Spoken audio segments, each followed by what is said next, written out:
멘트. 누구나 쓸 수 있는 표현 방법을 가지고 시인은 시를 만듭니다.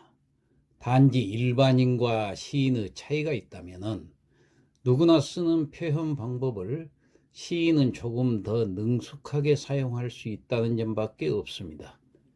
삽질이나 호미질은 누구나 할 수 있습니다. 시 쓰기도 마찬가지입니다.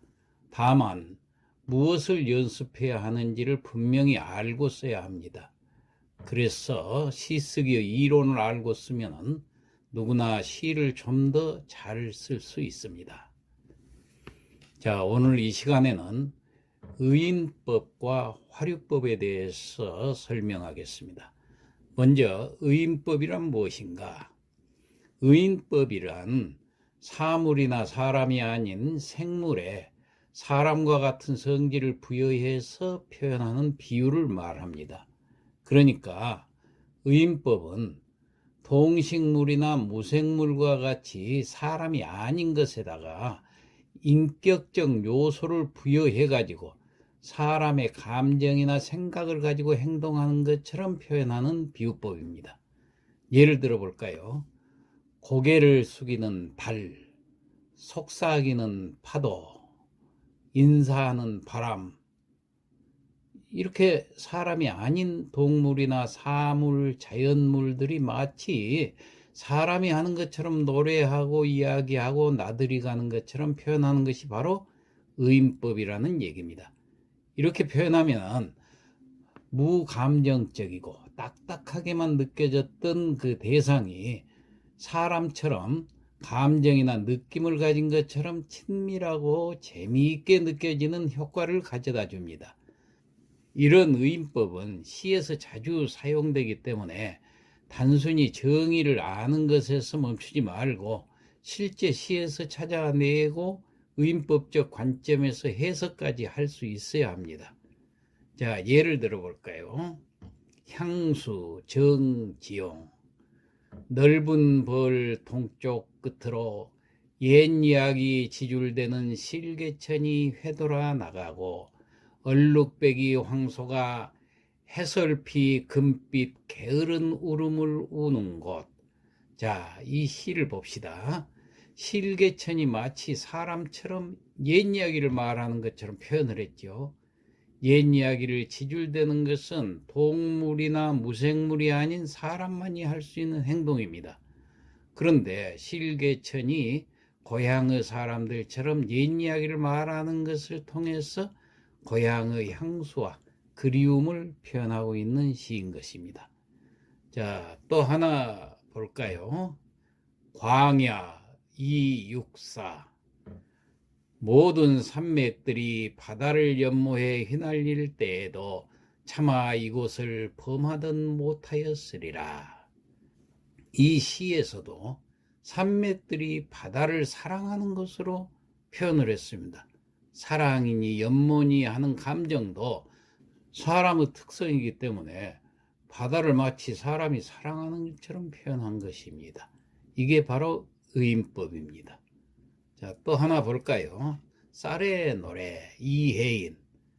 살이 되고 뼈가 되는 한 톨의 쌀의 노래, 그가 춤추는 소리를. 자, 이 시에서도 쌀이 사람처럼 노래를 부릅니다. 노래를 부르는 행동도 사람만이 할 수 있는데 쌀이 노래를 부르는 것으로 표현하고 있습니다. 그래서 의인법인 것입니다. 자, 또 하나 예를 들어 봅시다.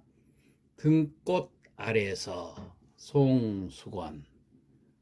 한껏 구름의 나들이가 보기 좋은 날, 등나무 아래 기대어 서서 보면 가닥가닥 꼬여 넝쿨져 뻗는 것이 참 예사스러운 일이 아니다. 자, 이 시에서도 의인법이 어디에 쓰였는지 보이나요? 구름이라는 물질이 마치 사람처럼 나들이 간다고 표현한 것이 바로 이것이 의인법입니다. 구름이 그냥 이동하는 것이 아니라 사람들이 나들이 갈 때 기분 좋은 것처럼 들뜬 마음으로 놀러 가는 것처럼 표현을 했잖아요. 그래서 이게 바로 의인법입니다. 자, 계속해서 또 하나 봅시다. 파초 김동명. 조국을 언제 떠났노 파초의 꿈은 가련하다. 남국을 향한 불타는 향수 너의 넋은 수녀보다 더욱 외롭구나. 자, 이 시에서도 파초가 마치 꿈을 꾸는 사람처럼 표현을 했죠. 조국을 떠난 파초의 그 심정을 잘 나타내고 있습니다. 자, 식물이 어떻게 사람처럼 꿈을 꾸고 또 멀리 떠나서 향수를 느끼고 할 수 있겠습니까? 의인법이기 때문에 가능한 겁니다. 자, 그러면은 이 의인법을 확인하는 방법이 있는데 그 두 가지가 있습니다. 어떻게 확인하는가 봅시다. 첫 번째, 주어 찾기가 있습니다.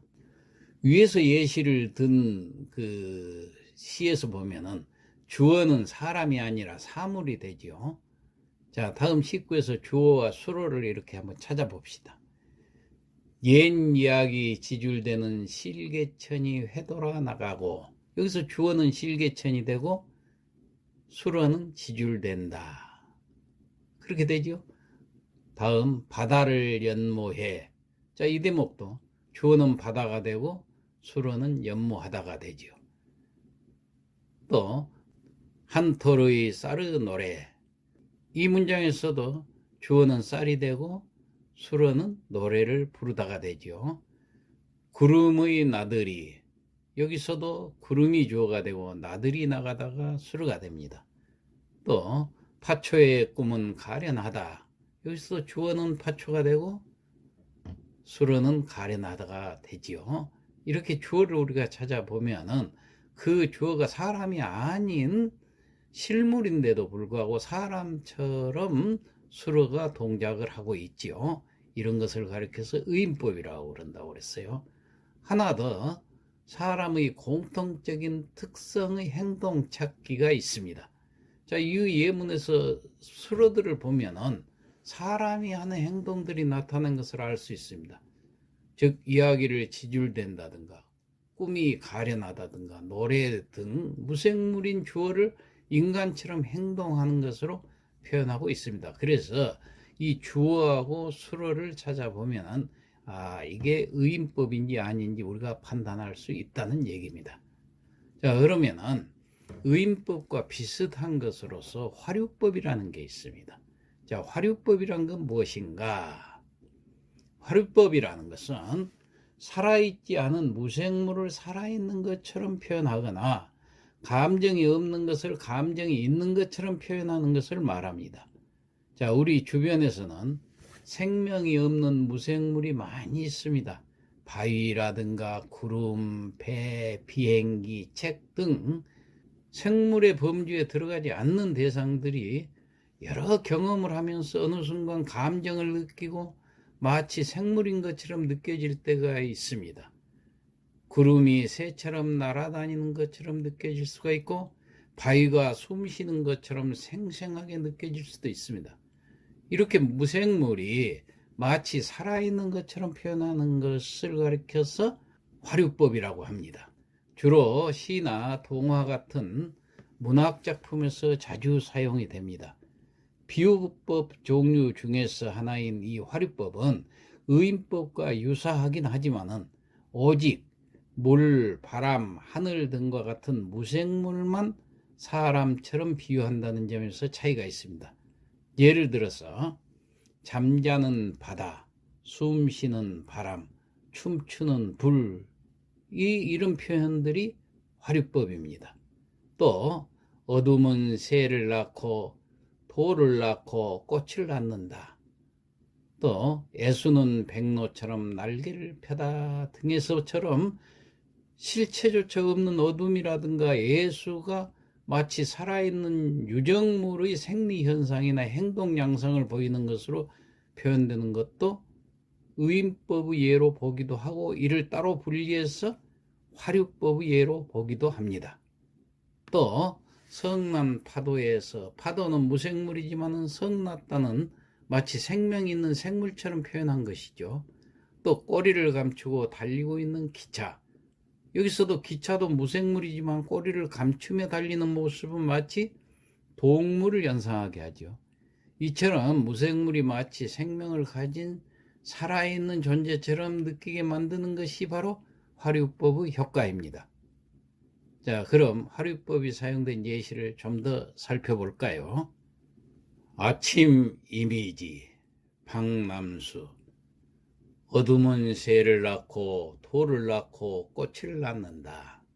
아침이면 어둠은 온갖 물상을 돌려주지만 스스로는 땅 위에 굴복한다. 무거운 어깨를 털고 물상들은 몸을 움직여 노동의 시간을 즐기고 있다. 즐거운 지상의 잔치에 금으로 타는 태양의 즐거운 울림. 아침이면 새벽은 개벽을 한다. 자, 이 시에서는 어둠이라는 무생물이 마치 생물이 새끼를 낳는 것처럼 새, 돌, 꽃을 낳는다고 표현을 하고 있습니다. 낳는 행위는 생물이 할 수 있는 고유한 특성이기 때문에 화류법으로 볼 수가 있죠. 이렇게 표현하면 생동감이 느껴질 뿐 아니라 어둠에 대한 이미지를 더 정서적으로 표현하고 있다고 하겠습니다. 자, 그럼 또 하나 예를 봅시다. 우리가 잘 알고 있는 유치한의 깃발. 이것은 소리 없는 아우성, 저 푸른 해원을 향하여 흔드는 영원한 노스텔지어의 손수건. 순정한 물결같이 바람에 나부끼고 오로지 맑고 곧은 이념의 푯대 끝에 애수는 백로처럼 날개를 펴다. 아, 누구인가 이렇게 슬프고도 애달픈 마음을 맨 처음 공중에 닿을 줄을 안 그는. 자, 이 시에서 날개를 펴는 모습을 표현하고 있는데 또 날개라는 표현을 통해서 생동감과 역동감을 느끼고 있죠. 이런 시들이 바로 화류법을 활용한 시입니다. 자, 그러면은 의인법과 화류법의 차이점이 무엇일까요? 화류법이 생물이 아닌 대상을 생물처럼 표현했다면은 의인법은 그보다도 오직 인간이 가진 고유한 특성을 사용한 경우를 말합니다. 말하고 생각하고 사람의 신체가 나오는 것이 대표적으로 의인법이죠. 자, 이육사 시인의 상처 많은 풀잎들이 손을 흔든다라는 표현을 보면은 풀잎이 사람처럼 손을 흔들고 있다는 표현이니까 의인법에 해당하죠.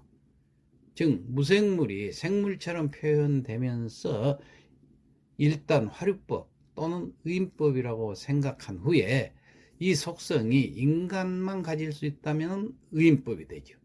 그렇지 않다면 화류법으로 구분하면 됩니다. 다만 인간도 하나의 생물이기 때문에 화류법과 의인법이 마치 수학 공식처럼 완벽하게 구분되지는 않지요. 또한 거의 같은 효과를 가지기 때문에 어떤 표현 기법이든 시를 이해하는 것은 큰 문제가 되지 않기 때문에 의인법이니 화류법이니 따지지 않고 우리는 시를 쓰면 되겠습니다. 자, 다음 예시를 또 하나 살펴볼까요? 나무, 이성선. 나무는 몰랐다. 자신이 나무인 줄을, 더욱 자기가 하늘의 우주의 아름다운 악기라는 것을. 그러나 늦은 가을날 잎이 다치고 알몸으로 남은 어느 날 그는 보았다. 고인 빗물에 비치는 제 모습을. 떨고 있는 사람 하나, 가지가 모두 현이 되어 온종일 그렇게 조용히 하늘 아래 울고 있는 자신을. 자, 이 시도 생명이 없는 무생물에게 생명성을 부여해서 생물처럼 그리고 있으니까 이것도 의인법이라고 하겠죠. 자, 하나 더 봅시다. 동면, 임보. 겨울 사는 눈 속에서 오소리처럼 웅크리고 잠들어 있다. 산의 체온을 감싸고 돋아나 있는 빽빽한 빈 잡목의 모발들. 포르르 장기 한 마리 포탄처럼 솟았다 떨어지자 산은 잠시 눈을 떴다가 다시 감는다. 자, 이 시에서도 인간이 아닌 물체에다 인격을 부여했죠. 그래가지고 사람처럼 표현했기 때문에 이것도 의인법입니다. 자, 이렇게 이제 의인법에 대해서 우리가 살펴봤는데, 다시 한번 시의 본질과 의인법에 대해서 한번 생각해 봅시다.